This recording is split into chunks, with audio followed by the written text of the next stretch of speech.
শুভ সকাল সবাইকে। সবাই খুব ভালো আছে, আমিও ভালো আছি। আমার গাছে লেবু দেখিয়ে আজকে ব্লগটা শুরু করলাম, আর আশা করি আজকে ব্লগটা তোমাদের ভালো লাগতে পারে। আমার গাছের ফুল তো তোমাদেরকে প্রতিদিন দেখাই, আর আমার গাছের লেবু কিন্তু তোমাদেরকে অনেকদিন দেখায়নি। যখন লেবুগুলো ছোট ছিল তখন দেখিয়েছিলাম, আর এখন দেখো লেবুগুলো কত বড় হয়ে গেছে আর কি সুন্দর লাগছে। নিজের হাতে গাছ লাগিয়ে যখন গাছের ফল হয় তখন কি ভালো লাগে, তাই না বলো? আমার কিন্তু দুটো লেবু গাছ। একটা লেবু গাছে তো তোমাদেরকে লেবু দেখালাম, দাঁড়াও আর একটা লেবু গাছে তোমাদেরকে লেবু দেখাবো। এই গাছে দেখো আরও দুটো লেবু, কত বড় বড়। গাছটা বেশি বড় না হলেও অনেক কিন্তু লেবু ধরেছে গাছটাতে। লেবুগুলো কিন্তু আরও বড় হবে, সেই জন্য না লেবুগুলো পাচ্ছি না। তো চলো তোমাদেরকে আর একটা লেবু গাছ দেখাবো। এই দেখো আর একটা লেবু গাছ। এই গাছেও লেবু ধরে আছে, কিন্তু লেবুগুলো খুব ছোট ছোট।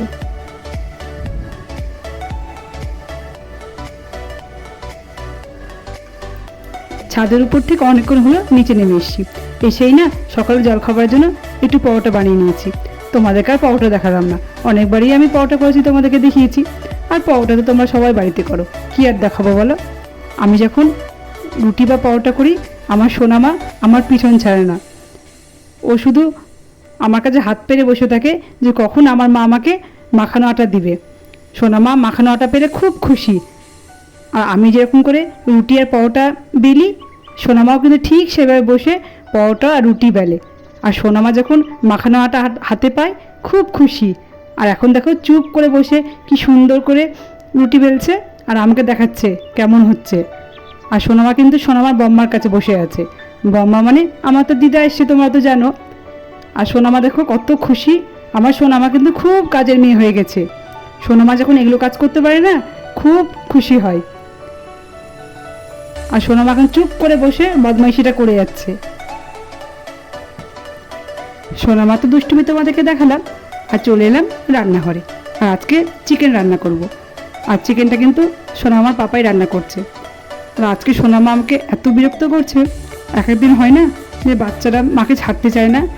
আসলে সোনামার শরীরটা না অতটা ভালো না। ভ্যাকসিন দেওয়ার পর না পা ব্যথাটা সোনামার কমেছে, কিন্তু সোনামা খাবার খেতে চাইছে না। খাবার খেলে বমি করছে। সোনামা হয়তো শরীরটা খারাপ করছে, সেই জন্য সোনামার পাপাই মাংসটা রান্না করছে। আজকে তো বাড়িতে নতুন বউ আসবে। নতুন বউ মানে আমার ভাগনার কদিন আগে দিয়ে হলো, তোমাদের ভিডিওটা দেখেছিলে। আর ভাগনার বউ আসবে, সেই জন্য চিকেনটা রান্না করছে। আর ভাগনার বউ বিরিয়ানি খেতে খুব ভালোবাসে। তো বাড়িতে আজকে আমি বিরিয়ানি করতে পারবো না। সোনামার পাপা বললো চিকেনটা বাড়িতে করে নি আর বিরিয়ানি কিনে নিয়ে আসবে। তো ভালোই হলো, শুধু চিকেনটা রান্না করলেই হয়ে যাবে। আর চিকেনটা রান্না করা হয়েও গেল। চিকেনটা তো রান্না করা হয়ে গেল। আর তোমাদেরকে তো বললাম যে সোনামার পাপা বিরিয়ানি কিনে নিয়ে আসবে। আর এই দেখো বিরিয়ানি কিনে নিয়ে এসছে, আর চিকেনটাও রান্না করা হয়ে গেছে। আর আমার ভাগনা বউ তো চলে এসছে। এবার ভাগনা বউকে খাবার খেতে দিব, আর তোমাদেরকেও দেখিয়ে দিব।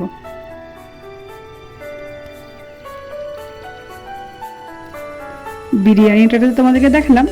আর আমার ভাগনা বউ চলে এসছে, তোমাদেরকে তো গল্প করলাম। আর এই যে খাবার খেতে দিয়ে দিয়েছি, আর খাবারটা খেয়ে নিচ্ছে। আমরা এখন খাবারটা খেয়ে নিব। তো চলো আবার পরে তোমাদের সঙ্গে কথা বলবো।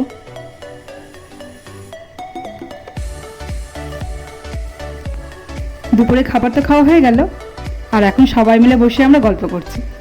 আর এই যে আমার ভাগনার বউকে তোমাদের একটু দেখিয়ে দিলাম।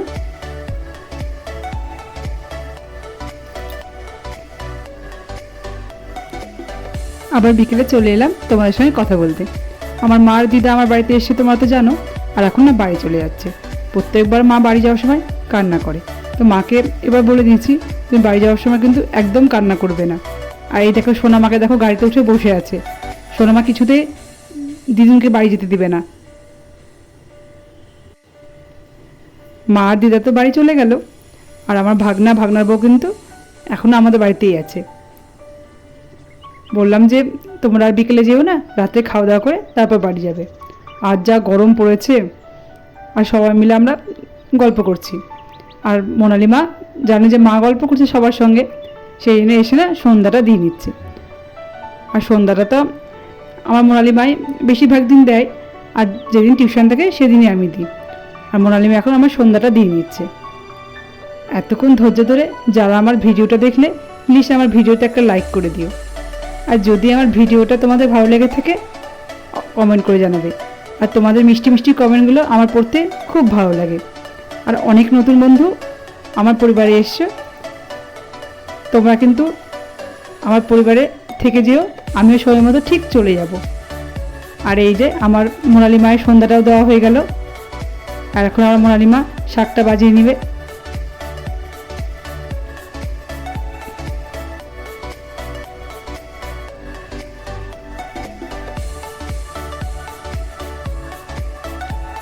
আবার রাত্রের খাবার নিয়ে চলে এলাম তোমাদের সঙ্গে কথা বলতে।